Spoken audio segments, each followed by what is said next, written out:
Una de las cuestiones que debemos actualizar acerca de la novela escrita por Mary Shelley hace más de 200 años, Frankenstein o el moderno Prometeo, es preguntarnos, ¿por qué no se le ha dado a la autora el respeto que merece? Mire, desde el romanticismo hasta los nuevos feminismos, el logro de la escritora ha sido con demasiada frecuencia desestimado o tratado con escepticismo. Bueno, parece que ocupa un lugar más relevante su monstruo que ella misma. Y quizá, en palabras de Sigmund Freud, la pregunta sería, ¿por qué fracasan los que triunfan? Veamos, comencemos por el principio, como dice Aristóteles en su indispensable Poética.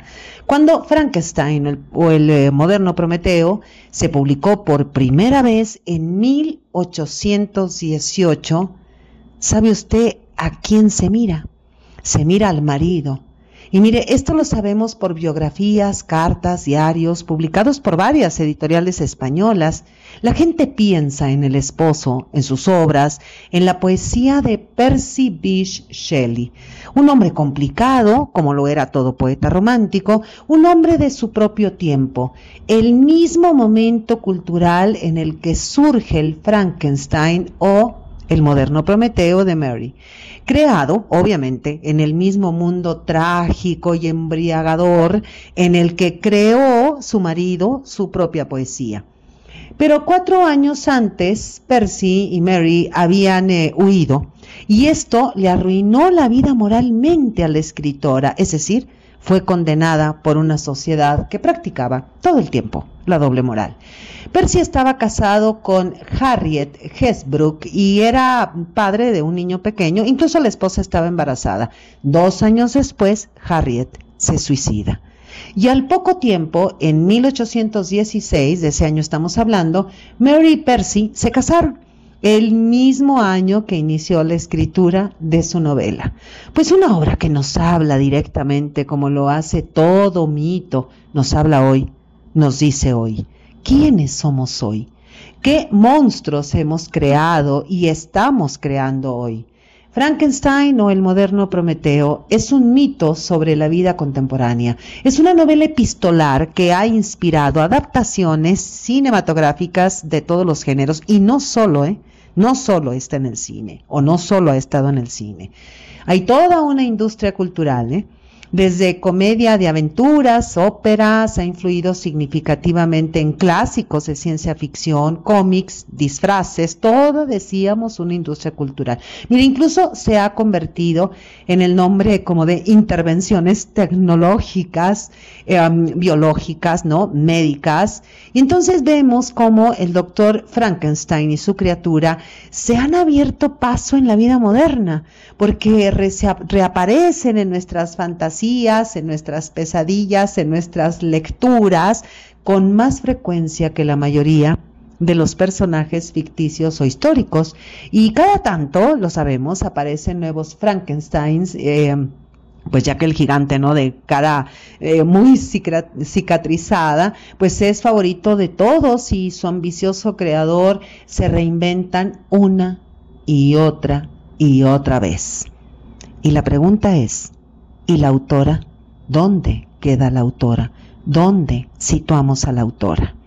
Bueno, se ha investigado mucho sobre Mary, a menudo en términos de si fue buena o mala, ¿no? Pero no en términos de la moral, sino en términos de la visibilidad. ¿Fue buena o mala para la visibilidad de Percy?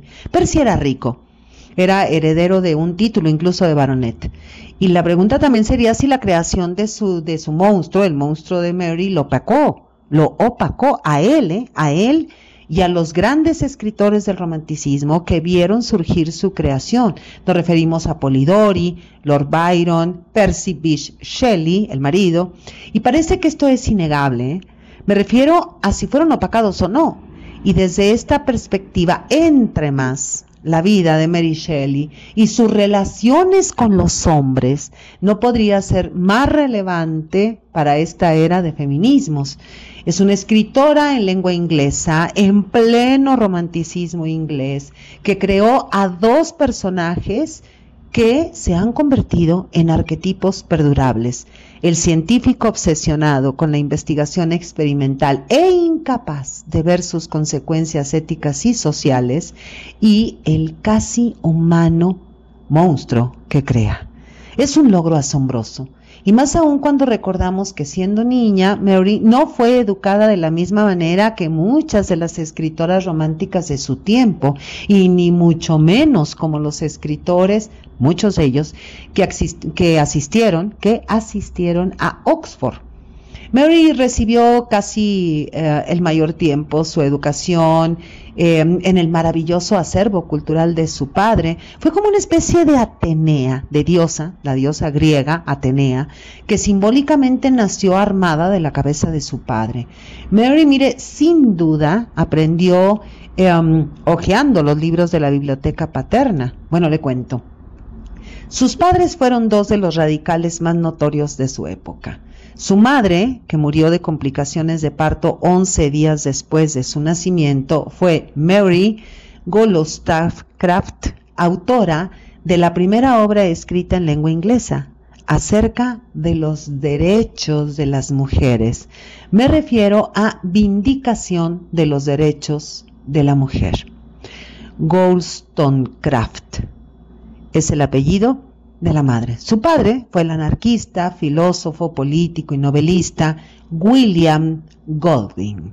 Mire, en la primera edición anónima de Frankenstein o El moderno Prometeo, los críticos conjeturaron que la novela había sido escrita por alguien muy cercano a su padre, al padre de Mary, su nombre de soltera, su apellido de soltera, Godwin.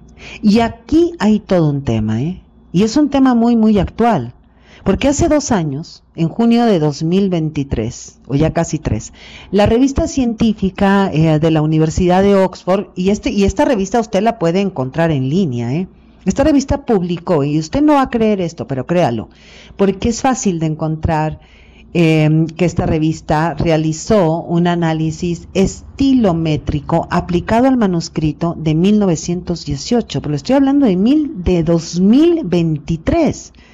Es decir, Oxford le aplica un análisis estilométrico, estilográfico en el sentido de la letra, de toda, y que además hay toda una grafía ahí, apenas hace 2 años, para determinar si Mary Shelley era o no la autora de Frankenstein o El moderno Prometeo.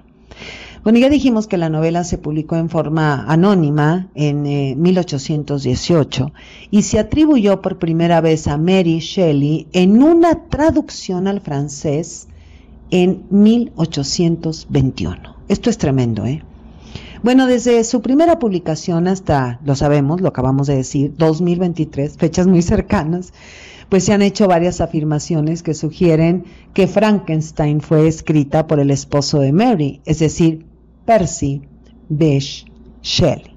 Lo extraordinario es que hace 2 años, decíamos por fin, los estilógrafos de Oxford publicaron el resultado del análisis estilográfico que comprueba, y mire usted, que ellos dicen que científicamente, que Mary Shelley es la verdadera autora de Frankenstein. Pero bueno, lo increíble es que esto se publica apenas hace 2 años. Esto se dijo hace 2 años, madre mía. Bueno, dice la publicación de Oxford, y mire, dice tal cual: la aplicación de técnicas estilométricas a la novela Frankenstein o El moderno Prometeo proporciona sólidas bases objetivas para favorecer a Mary Shelley y liberar a la autora de las críticas equívocas que especularon que la novela había sido escrita por un autor. Este es el dictamen científico, dijimos. Bueno, todo este penoso asunto inició en marzo de 1818, cuando Sir Walter Scott afirmó que Frankenstein pudo haber sido escrito por Percy Shelley, o sea, el marido. Y claro que la palabra, usted lo sabe, de Sir Walter Scott pesaba, y sigue pesando. Y eso pues desató una fuerte cantidad de especulaciones, y bueno, qué bueno que Percy Shelley negó esa suposición desde el principio, afirmó ser solo el editor de Frankenstein, no su autor. El problema es que después se supo que había escrito el prefacio de la novela, como si él fuera Mary, así como el poema titulado Mutabilidad. Y este poema, titulado Mutabilidad, se incluyó en la primera edición, obviamente, de 1818, pero sin acreditar la autoría, es decir, no estaba firmado por nadie, y probablemente esto influyó en la creencia de que era el autor, Percy, de toda la novela. El asunto es que en el manuscrito original, pues se identificaron frases escritas por la mano de Percy, pero también en obras de Percy, Oxford ha encontrado frases y correcciones de puño y letra de Mary. Estos manuscritos se encuentran en la biblioteca de Oxford, por si usted quiere viajar e ir a verlos. Y mira que mucho se especuló, y qué bueno que ya no. Y es gracioso que ahora se especula, en Oxford claramente, que ambos son coautores de varias obras, obvio, obras de ambos. Otra controversia importantísima pues surgió cuando los primeros críticos afirmaron que el doctor Frankenstein y su criatura no eran originales. Esos críticos muy escépticos afirmaban que la novela de Mary Shelley provenía del mito clásico de Pigmalión, un escultor, que creó un amante para sí mismo, la mujer ideal, la Mata Hari, o la figura semihumana de Caliban en La Tempestad de William Shakespeare. Pero a ver, esos críticos ingleses de mediados del siglo XIX, ¿cómo es que no creían o no querían aceptar que Mary era una gran lectora, que era una mujer culta, porque creció en un hogar literario y seguramente conocía muchas obras, y además había sido educada por el padre, que era todo un filósofo, y la madre también, la madre aunque murió muy temprano, ¿no? Es decir, cuando la escritora tenía apenas 11 meses de nacida, pero dejó un legado importantísimo. Y además, ambos referentes, me refiero tanto a William Shakespeare como en el caso del mito clásico griego retomado después por Ovidio, pues estos referentes difieren de la creación literaria de Mary. Pigmalión, al menos decíamos en las Metamorfosis de Ovidio, no se propone crear un ser humano, simplemente se enamora de una de sus propias creaciones. Incluso la diosa Afrodita está tan conmovida con Pigmalión y por eso le da vida a la escultura, ¿no? Para que él sea un hombre feliz. Y también una estatua se transforma en mujer en la comedia de Shakespeare titulada Cuento de invierno, cuando la figura de la esposa del rey Leontes, tan llorada, cobra vida. Es probable que el joven Shakespeare se topara con el mito de Pigmalión y por eso también La Tempestad evoca otro mito clásico, el del Minotauro, que al igual que el isleño Caliban, es el horrible hijo de una madre humana y un padre sobrenatural que gobierna la isla de Próspero, hasta que es sometido por la llegada de un héroe.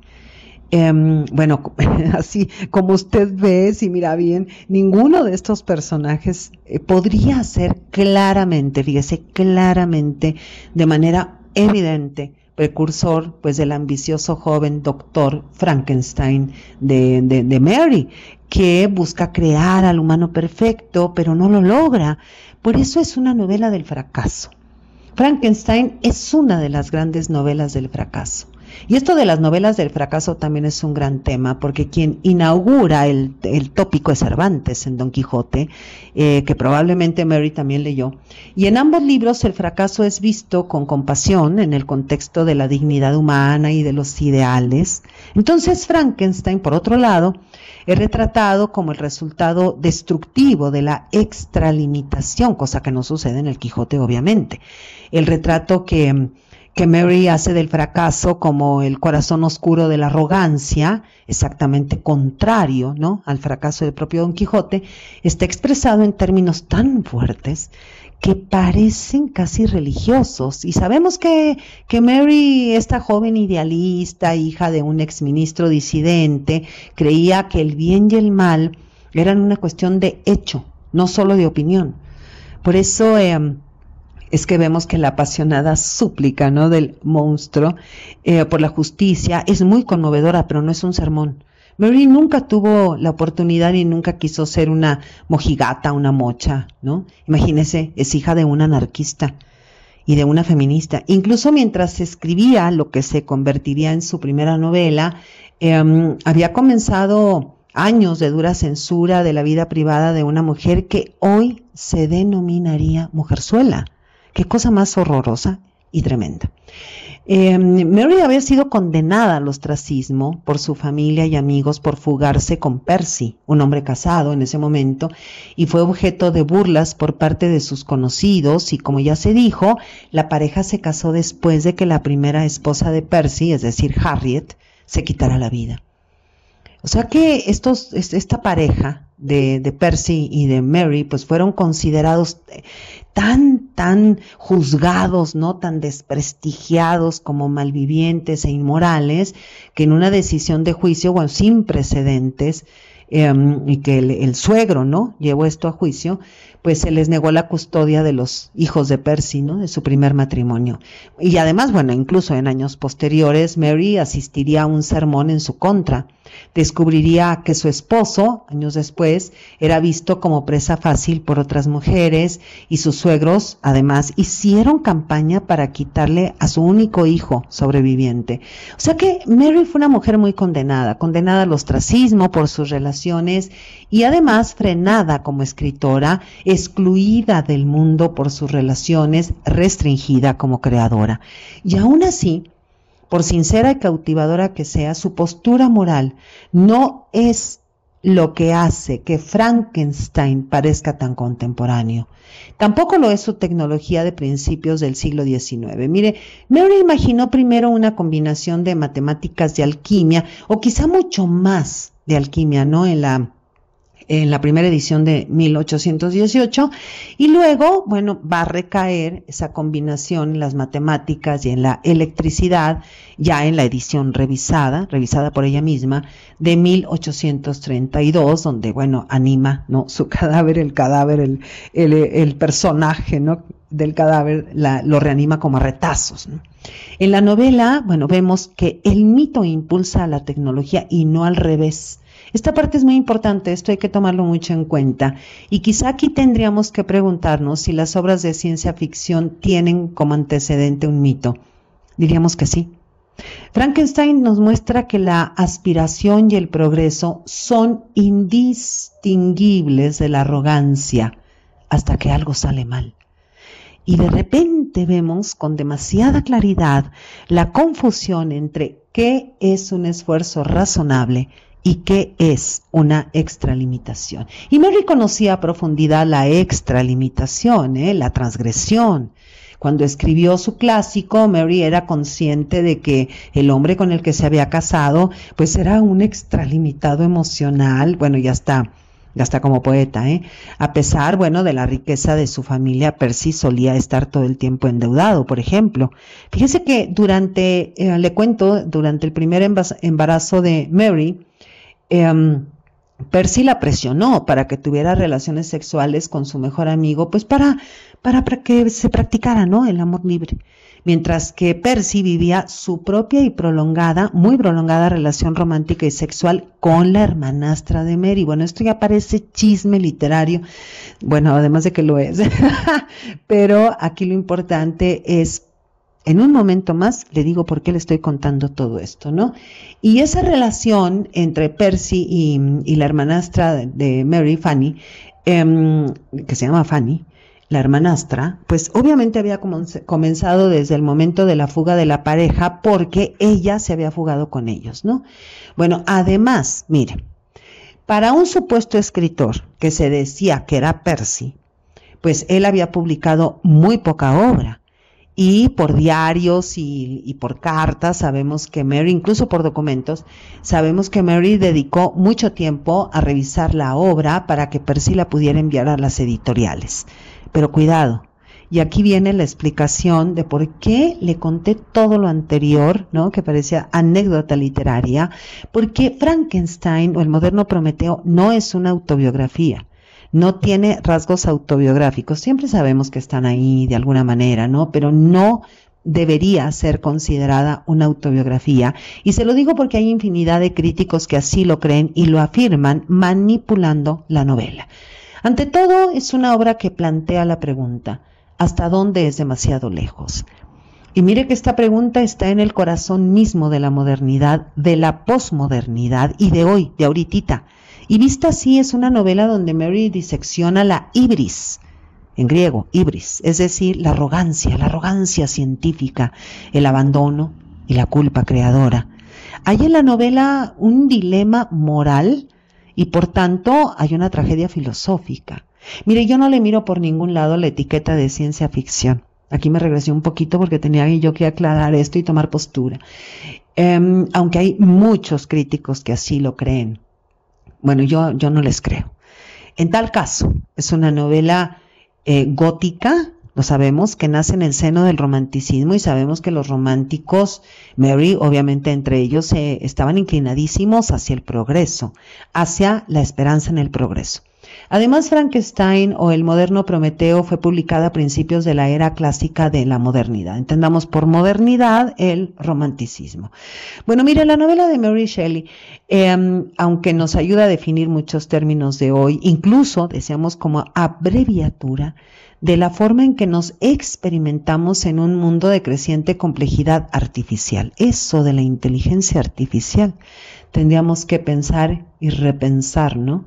Si no es acaso un Frankenstein. Bueno, y aquí también preguntarnos qué tan positiva o negativa es esta posmodernidad tecnológica, y también preguntarnos si seguimos teniendo o no esperanza en el progreso, y también de alguna manera reflexionar acerca de nuestros miedos al cambio. En este sentido, bueno, la novela Frankenstein identifica el desajuste entre la experiencia humana y lo que se espera que lleguemos a ser a medida que la tecnología y la ciencia avanzan, y es exactamente lo que está pasando hoy. Bueno, entonces mire, además de ser una novela muy expresiva, me refiero a su sentido emocional, Frankenstein se inspiró en un debate intelectual de su tiempo. En 1816, cuando Mary comenzó a escribir la novela, el estudio de los fenómenos naturales aún no era una profesión como lo es ahora, obviamente, propiamente dicha. El término científico, como lo conocemos y lo usamos hoy, pues aún no se había inventado. No me refiero a la palabra, sino al término, como lo usamos hoy, no en su semántica. Y además había muchísima especulación, incluso había conferencias públicas de moda, y esto fomentaba la participación de químicos o físicos, incluso magos, dijéramos, o de pseudocientíficos, ¿no? Por el sentido de que son aficionados o eran aficionados, que realizaban demostraciones de cómo pasar una corriente eléctrica a través de los nervios de un cadáver y hacer como que levitaba, ¿no? Pero también era la época de la hipnosis, y también era la época de cómo curar con el magnetismo de las manos. Y bueno, esta época, pues mire usted, parece muy propicia para la novela de Mary, que parece que una mujer muy joven, sencilla, culta y con bastante naturalidad, pues canalizó en su libro lo que sucedía en su entorno social, un entorno muy, muy especulativo, un entorno cultural, un entorno de pseudociencia todavía. Pero esto no es tan sencillo como parece, ¿eh? Porque en Frankenstein o el moderno Prometeo hay talento, hay técnica, hay fundación de arquetipos. ¡Qué maravilla es Mary Shelley! La pregunta no es cómo escribió Frankenstein, sino por qué resulta tan difícil creer que ella escribiera esta obra. Y mira que después de todo ella misma dejó un retrato del tipo de pensamiento que disfrutaba, ¿no? Es decir, el intelecto ágil, el intelecto intuitivo que le otorga al doctor Frankenstein justo el tipo de así como el eureka griego, que puede como sintetizar, ¿no? De repente y con brillantez una serie de ideas aparentemente inconexas, tal como lo hace la historia de Mary, ¿eh? Ahí está el eureka griego, que es todo un concepto. Es el concepto de la brillantez de la idea. Y todo lo que sabemos sobre su proceso de escritura, y sabemos mucho, gracias a sus biografías, diarios y cartas, es que la novela fue conscientemente literaria, minuciosamente elaborada, incluso con un muy, muy famoso detonante literario.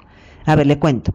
Una tarde de junio de 1816, estaban leyendo cuentos, ¿no? Cuentos de fantasmas, en casa de Lord Byron, en una de las casas, porque Lord Byron era muy rico, en Villa Diodati, a orillas del lago Le Mans, en una casa maravillosa, ¿no? Y entonces lo que hace Lord Byron es que junta, ¿no?, a sus amigos escritores y les propone un concurso, ¿no?, como de escritura. Mire, le voy a leer cómo lo recuerda Mary. Dice: cada uno de nosotros tenía que escribir un cuento de fantasmas. Eso nos dijo Lord Byron. Entonces me ocupé de pensar en una historia que rivalizara con las que nos habían entusiasmado en la lectura, y mientras tanto, mientras yo pensaba, los hombres en la sala, es decir, Percy, recuerde que Percy era el marido, Lord Byron, y su médico John William Polidori, pues mantenían una conversación seria sobre los principios de la vida. Fíjese lo que dice Mary Shelley. Dice: sobre los principios de la vida, es decir, cómo surge una vida.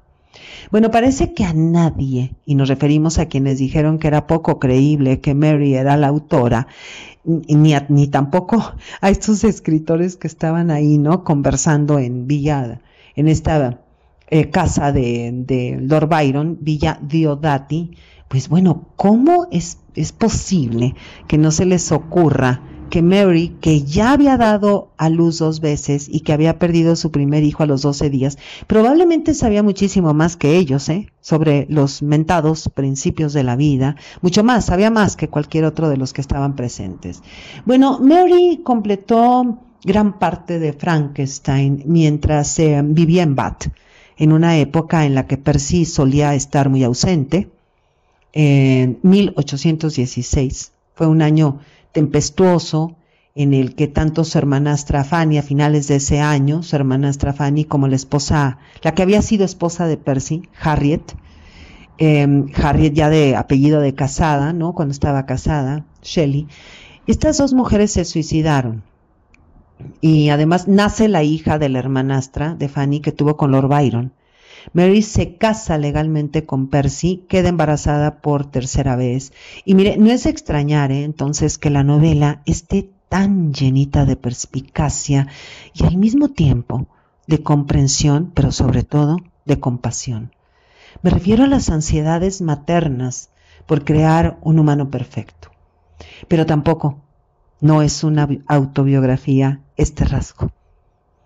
Vemos los miedos a la fealdad, la falta de amor, el rechazo, un análisis de lo que es no tener una madre y estar sola en el mundo, o solo, como el monstruo. Quizá Mary temía el producto humoral, muy a la manera de los humores, ¿no?, de Hipócrates, o al producto alquímico que podría gestarse entre una escritora y un poeta. Bueno, imagínense, él con un temperamento sanguíneo y ella con un temperamento melancólico, madre mía. Bueno, sabemos que los hijos o las hijas de los escritores o de los poetas son bastante complejos, pero ¿para qué le cuento? Mary fue arrastrada, ¿no?, de un lado a otro en viajes, pues por un hombre, bueno, y no solamente en viajes, en la vida misma, por un hombre carismático, infiel, un poeta, con el que amorosamente estaba muy, muy comprometida, al que amaba profundamente, tanto que literalmente, no metafóricamente, guardó su corazón en un paño cuando Percy murió ahogado en 1822. Le cuento, mire, Percy Bysshe Shelley estaba navegando de vuelta a su casa en Villa Magni, en Lerici, en la bahía de Lerici, cuando se ahogó. Su barco, bueno, quedó atrapado en una tormenta aparentemente repentina, una tormenta violenta, y el barco se hundió. Y 10 días después aparece el cadáver, aparece el cuerpo de Percy. Entonces, no entendemos porque, bueno, la gente decidió, bueno, no la gente, las autoridades decidieron quemar su cuerpo en la playa. pero dice el mito, dice la leyenda, que su corazón pues se resistió a las llamas, es decir, las llamas no lo consumían. Y estas autoridades dijeron que el corazón no se consumía por las llamas porque se había endurecido. Y Mary Shelley, o porque estaba endurecido, Mary Shelley guardó ese corazón, ella guardó ese corazón por el resto de su vida, envuelto como en un paño de seda, bueno, como símbolo del hombre que había amado intensamente y para siempre, ¿eh? Y sobre esta escena, bueno, me refiero a la del cuerpo de Percy entre llamas en la playa, hay obras pictóricas maravillosas para que las busque por ahí y pueda mirarlas, ¿no?